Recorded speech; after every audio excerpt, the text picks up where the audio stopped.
How to delete a keyboard language on the Samsung Galaxy S24 series.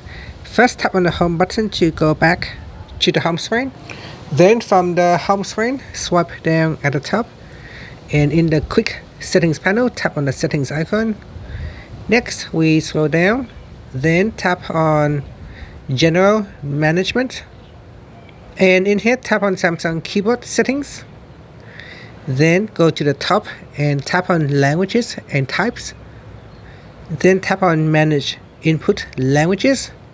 From here you go down the list and then tap on the toggle button to switch off the language that you want to remove.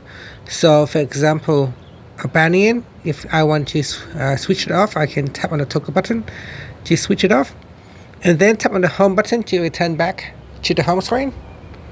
Once you are back on the home screen, open up the app that you are using to bring up the keyboard, and then if you touch and hold on the language icon, you can see that language has been removed from your keyboard language. And that's it. Thank you for watching this video. Please like and subscribe to my channel for more videos.